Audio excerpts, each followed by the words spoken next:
Learning Objective 4 introduces us to a multi-step income statement. So it's a very expanded version of the income statement. What you've been used to seeing actually has a name. It's called the single step income statement. And basically, it's a very simple statement, very easy to read. It subtracts your total expenses from your total revenues, and you get net income. Okay, so you're so used to seeing it already.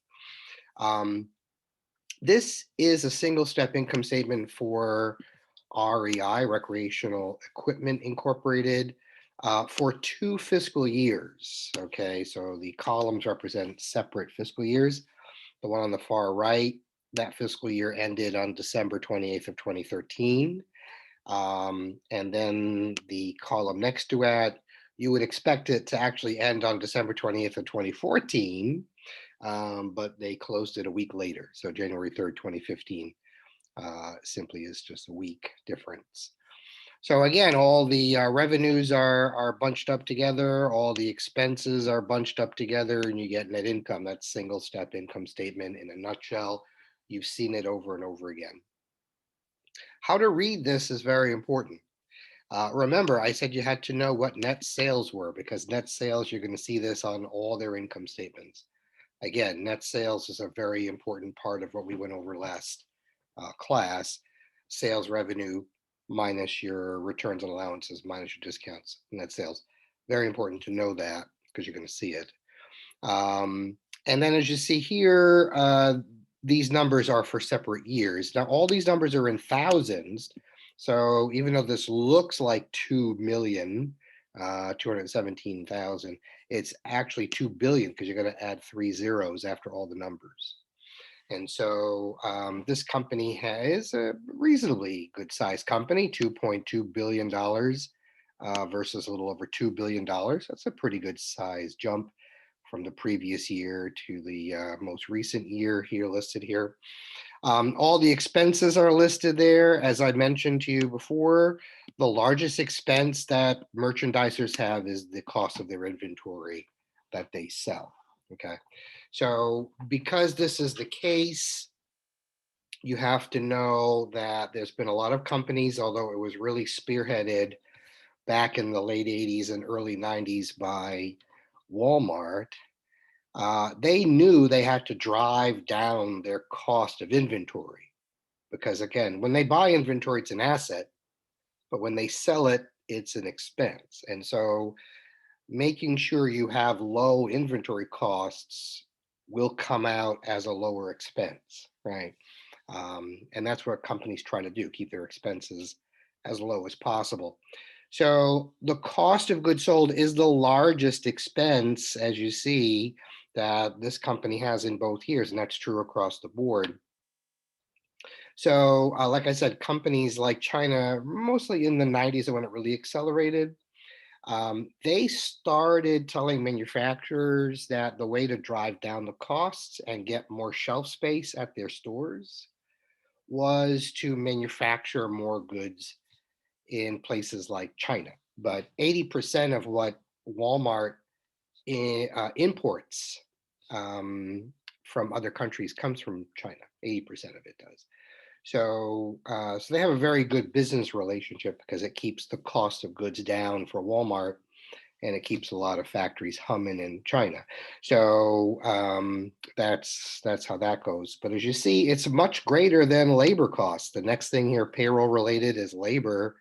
Um, Labor costs are, almost 3 times less. It's about a third the value of what the cost of goods sold are. So labor is a very important cost to keep hold of. Um, but unlike a service company where you're really paying a lot, labor is your largest expense in a service business. In a merchandising business, it's the second largest. So you want to keep those costs under control as much as possible. Um, the Walmart way has been copied by a number of different companies.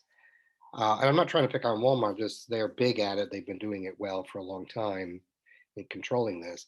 But they hire a slew of managers who they pay a salary. Of course, they work them much more than 40 hours a week, right? 56 hours a week in many cases.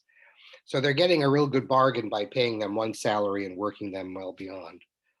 And then almost everybody else is sort of in the part-time category, making close to minimum wage, if not minimum wage. So they keep their payroll expenses, their labor costs down uh, quite good, quite good.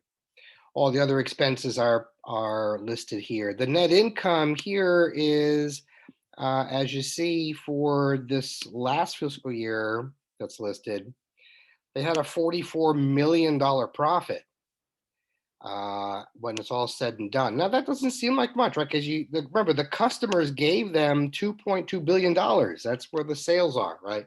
Sales are when the customers pay you for the merchandise. So they started with 2.2 billion with a B.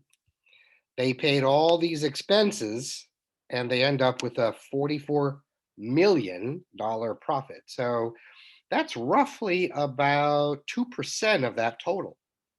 So that meant that 98% of what they collected in sales went to pay for all the expenses, and a very small percentage, like I said, about 2% of these sales ended up being their profit.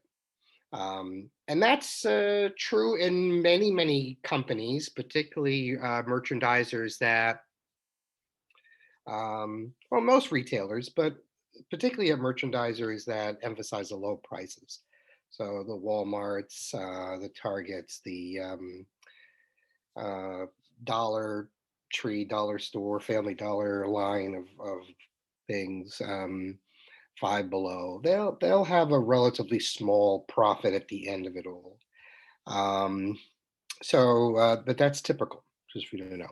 So again, this is a single step because they bunch the revenues all together here, they bunch the expenses all together here as a total. They take the difference, you get your net income. All right. The important thing to know is that there is an income statement that's broader. It's a little bit long. It's elongated. It shows more detail. The multi-step income statement is a very good um, financial statement to learn how to read. First things first is it actually gives you three ways in which it's different. It actually gives you the gross profit. Remember that gross profit number is important. Your sales revenue minus your cost of goods sold gives you your gross profit. So you can calculate that from a single step income statement, but you're going to have to sit and calculate it. In a multi-step income statement, it's given to you. It's one of the lines that's given to you. So that's good to know because that is a very important number to think about. One thing that's very different, what I really like about the multi-step income statement, is it actually gives you what the profit of the company is simply by its main operations. So first of all, remember the word income means and synonymous with profit, right? Synonymous with earnings. They all mean the same. So very important to remember that. So what we're saying here is this is the income from the main operation of the business. Now, for a retailer, the main operation is selling goods. Okay, it's selling goods. Well, is that all they do? Some retailers are very large. They get revenue from other things. For example, you might have been into the Walmart in Fishkill, for example, where you walk in and you'll notice there's a McDonald's there. Um, well, certainly that's not Walmart's main business is to be a landlord to McDonald's. But clearly in that store, they are renting that space to McDonald's. So what that'll show up as is it'll be in a different category. The money that they make from renting the space to McDonald's is not going to be commingled with their main operation of selling products. So step two here, what I like about it is it sort of isolates the main operation of the business and tells you, is the main operating business profitable? That's the income from operations. You'll see that there's an other category on the multi-step income statement, where the other stuff like rental income from the McDonald's will show up on the income statement for Walmart, because it's not sales. It's not sales. Getting a rental income is, you can't put it in the sales number because it's not sales. Sale is a product. If you're a landlord, you're providing a service, so that has to be rent revenue, totally different category. So they would separate that out on the multi-step income statement, which is good. And of course, it all ends the same way. The net income is really important. So let's take a look at what it would look like for the same company, REI, but this time, and it's the same income statement for the same 2 fiscal years that are listed here in these columns. Let's focus on the fiscal year ending 2015. Your net sales and cost of goods sold are listed, and then here's your first difference, right? Your gross profit is provided for you. Okay, and that's very important, as you remember from the first objective. Calculating that is one of the things you have to know from this chapter. Then the second thing is they subtract out all the operating expenses from the business, from the main business, okay, the business that sells the products. And what that gives you is your total operating expenses that are subtracted out, and that's your profit from operating the main business. So this particular company, REI, actually is quite profitable. It actually has a very good profit from operating its main stores and selling its goods. However, as you see here, they have other stuff that they do. There's categories of other revenue and gains. There's a category of other expenses and losses. The other category is the other way that they might have made money or created expenses that are not related to the main sale of goods in their stores. So like Walmart renting out that space to McDonald's would be an other revenue. So this is where it would show. We show it a different category. This other category is where it would be. As you see here for REI, one of the biggest problems is they have this patronage refund, which is basically expensed out, shrinking their profit more.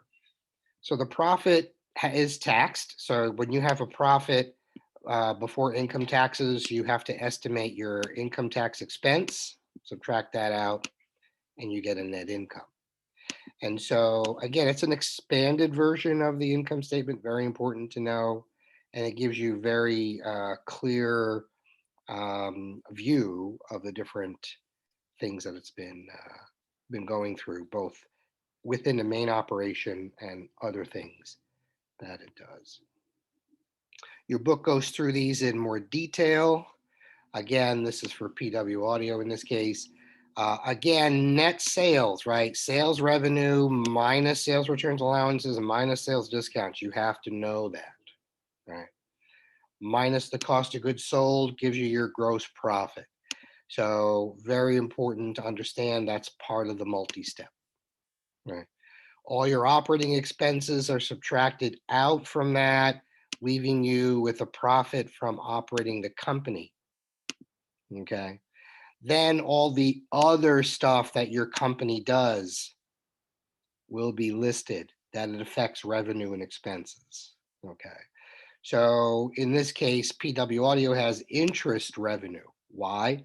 Probably because they have notes receivable. And when they collect interest on the notes receivable, they have to put it down as interest revenue. So that would show up there. Obviously, they also have interest expense. That is something to do with different things other than their main operating thing. So some of these things are listed. That'll give you your profit before your income tax. You would go ahead and estimate your income tax expense for that year to bring you to your net income. So this becomes important. This becomes very important, how to read a multi-step income statement. This particular chapter actually has you do one, but it's short. It's not as detailed. This chapter also talks to you about comprehensive income, which adds in any unrealized gains and losses from things. I'm not going to emphasize that here. You definitely have to know the multi-step income statement through net income. But once that's done, they will go through something called comprehensive income to see if there's anything that should be reported on the income statement for that year. Okay. So again, nothing I'm going to emphasize here, but just because it's in your book, I explained it. When you actually if you take an intermediate accounting class, you go into more detail with that. All right, so the do it exercise for the multi-step income statement, very important. We have the Art Center. They want to do their multi-step income statement at the end of December. So you're preparing that multi-step income statement. It also wants you to do comprehensive income, but that's just adding this stuff at the end. It has a tax rate of 25%. So once you actually estimate the profit before tax, you got to subtract out an estimated tax that's provided here. Mm-hmm. So income statements are the same, right? They start with net sales. In this case, you're going to take your sales revenue, subtract out. There's no sales returns and allowances, but there are sales discounts. So the difference between sales revenue and sales discounts is going to be net sales, right? What comes after net sales? Well, you're going to subtract out your cost of goods sold, right? And the difference between net sales and cost of goods sold is going to give you the gross profit. What comes next from the gross profit? You subtract out all your operating expenses. That'll give you your income from operations. What comes next? The other category, right? You're going to you have other revenue to add in. You got other expenses to subtract out. That'll give you your income. So it's another 5,000 here, difference between these two. You're going to add that in. That'll give you your income before your taxes. You're going to estimate 25% of that as tax, and the rest is net income. So what you've got here is what I just explained to you is what you see here, right? Your net sales is given by your sales revenue minus your sales discounts. You subtract out your cost of goods sold, you'll get gross profit. Subtract out your operating expenses, you'll get your income from operations. You have your other category, so you got 8,000 coming in, 5,000, sorry, 3,000 going out, so that's 5,000 additional added in. All that is your profit before your income taxes. You take away the 25% of that because they'll give you the rate, and there is your net income. Okay. That you have to know how to do. The multi-step you need to know how to do. The comprehensive income statement, again, it was an additional $10,000 that needed to be looked at. You take the tax out of that as well. Again, I'm not going to test you on comprehensive income, but I will test you on the multi-step income statement. All right, learning objective 5 goes back really to learning objective 1. In learning objective 1, you noticed how a periodic income statement works. And it was a bunch of those boxes: beginning income plus the cost of goods that you bought gives you all of the goods that you have for sale. And then that can only be split into 2 boxes: how much you have left in ending inventory, and the rest that's not there is cost of goods sold. So this was from learning objective 1. We went over that in detail.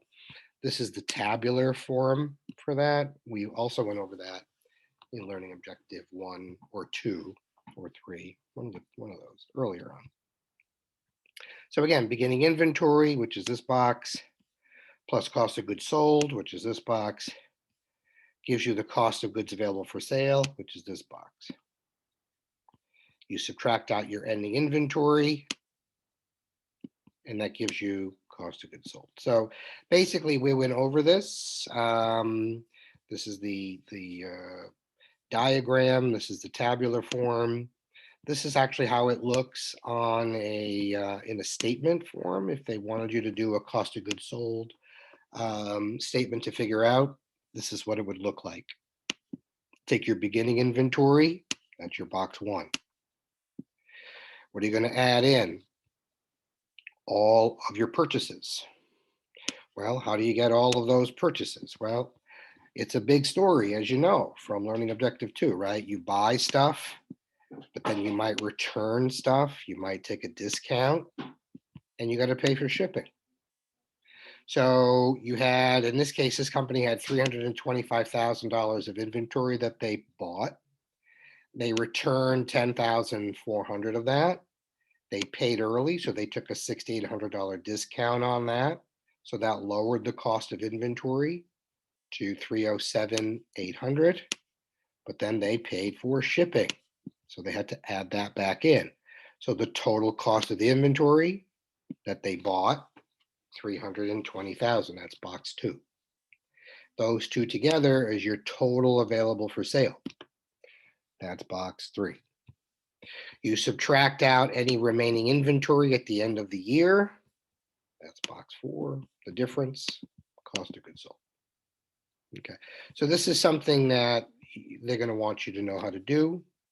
I think it's relatively straightforward. You've seen it already a couple of times, so this might make sense by now. Here we have Aerosmith. Rock on, dudes. December 31st, 2017. They want you to figure out two things. What are the cost of goods purchased? And what's the cost of goods sold? Well, you simply just put that thing together and you'll figure it out, right? Box 1 is beginning inventory, starting right there, right? Box 2 is all those purchases. Well, you got a lot to do on that one, right? Because you start with your purchases, right? Subtract out returns and allowances, subtract out the discounts, and add the freight. And that'll give you the cost of all the goods you purchased, which is the first question they have. Add those together. That's the beginning inventory plus the math that you just did. That gives you box 3, the total available for sale. Subtract out the ending inventory, and what you're left with is cost of goods sold. That's how you'd figure it out. This is what it looks like on paper. Beginning inventory plus all of those purchases. So this would be box 2. Total amount of goods available for sale. That's box 3. Subtract out the ending inventory. That's box 4. Your cost of goods sold is that 5th box that I looked at with you. So that's also something that you have to know how to follow. Okay.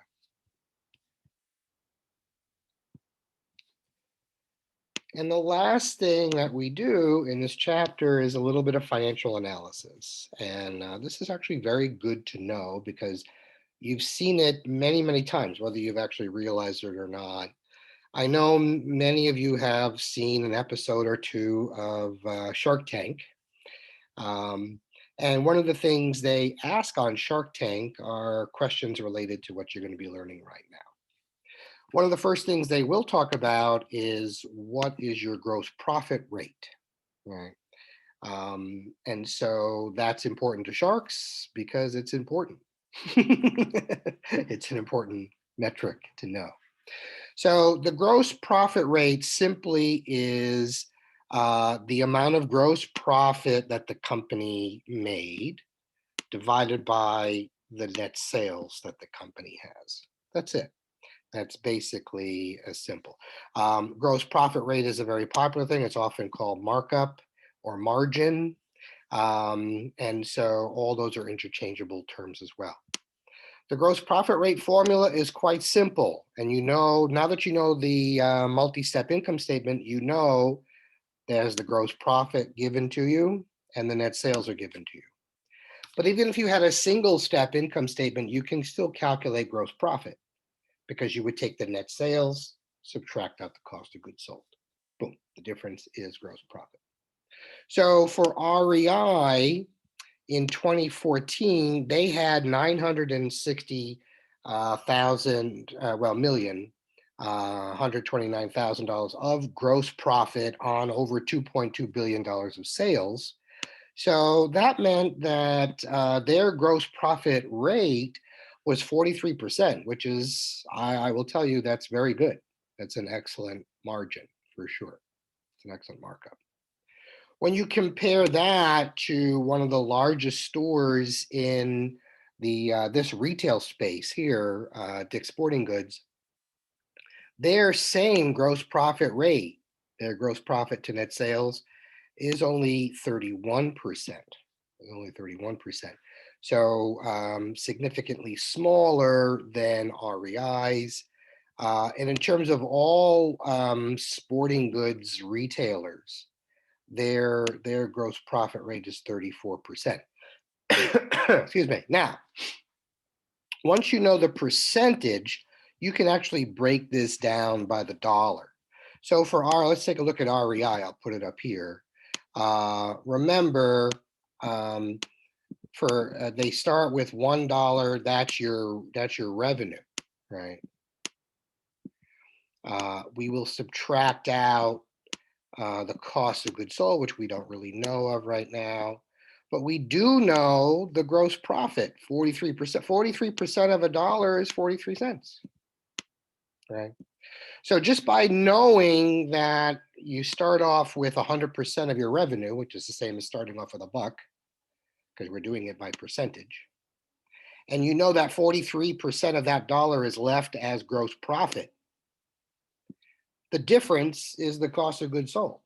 So here you've got about a 57-cent cost of goods sold. So every dollar that REI is taking from the customer, 57 cents of that dollar is going to cover their cost of buying that inventory to sell it to the customer. The 43 cents gross profit has to cover everything else, all the other expenses, right? So that's important. For Dick's, it's even more interesting, right? Because they have, for every dollar in revenue, right, they're taking away a cost of goods sold to get 31 cents in gross profit. Again, this is their gross profit. This is their revenue. You know the difference is the cost of goods sold. Well, you can calculate the difference. For every dollar they got from the customer, after they paid for their cost of goods sold, they had 31 cents in gross profit. Well, they paid 69 cents in their cost of goods sold. They have a very high cost of inventory. Their cost of inventory is very high, leaving them with only 31 cents gross profit. For the industry, it's 34% of the dollar is gross profit. So when you look at the gross profit rate, at least within these companies that we know about, REI certainly has an edge. And actually, you'll see that on Shark Tank all the time. What's your gross profit on this? They'll always ask that for products. What are you selling it at? How much does it cost you? They're trying to figure out your gross profit margin. And that's because this matters a lot. This matters a lot. The other very interesting fact that we look at, another analysis, is the profit margin, which is basically the amount of profit, net income, compared to sales. Okay, so that's important to know as well. What is the actual profit margin? This is the net profit, net income divided by net sales. Just two numbers you're comparing. Well, for REI, they had a $44 million net profit on $2.2 billion of sales. Well, that's only 2% profit, right? So again, starting from that dollar in sales revenue, right? After they subtracted all of the expenses, what's left for them on net income is 2 cents on every dollar. That's what a 2% profit margin means. Their net income is only 2% of every sales dollar. So that means 98 cents of each dollar went to cover expenses. That's a lot. That's a lot. Here is where Dix makes a stand in terms of their profit margin, right? They're looking at, they keep over 5% of every dollar for their net profit. That's impressive, right? Because it's much better than 2%. But we didn't think that the Dick's Sporting Goods was going to get this high because their gross profit rate was so small compared to REI's, right? So, but clearly, Dick's Sporting Goods has a very good control on their other expenses. They probably have a very much more efficient operation than REI does. Even better than the industry. Looks like this industry also roughly keeps about 5 cents out of every dollar as their net income, okay, as their profit margin. So this is also very, very important to know. Two very, very critical ratios to know, and you're going to see them everywhere all the time. If you're going to stay in business in any way, shape, or form, you're going to know this. All right, so the do it exercise simply for Rachel Rose asks you to calculate gross profit rate and profit margin. Pretty easy. 2 years, 2017 is listed in that column, 2016 is listed in the other column. So the gross profit rate, you understand, is the gross profit of the company over the net sales of the company. Well, they give you net sales right here. They don't give you gross profit, but you know how to calculate it, right? Net sales minus cost of goods sold gives you gross profit. So you can calculate that. In terms of the profit margin, that is the net income over the net sales. And both of those numbers are provided for you. The net income is provided for you. The net sales are provided for you for each year. So then for the gross profit rate in 2016, $60,000 gross profit over 120 in sales, 50%, 40,000 gross profit over 80 sales, 50%, same, equal gross profit rate. But for that profit margin, you're going to see a difference. They went from a $20,000 profit on $120,000 of sales, which is 16.7% of every dollar, to $18,000 net profit. Looks smaller, but on 80,000 net sales means they're keeping a lot more of those sales as profits. They're a more profitable company because 22.5% of every dollar they collect from the customer is theirs at the end of the day as profit.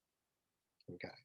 And that's a better rate than 16%. Of course, 16 is nothing to smile, nothing to snicker about either. They're both excellent, but certainly 22% is better. So that's your big overview of chapter 5. Questions?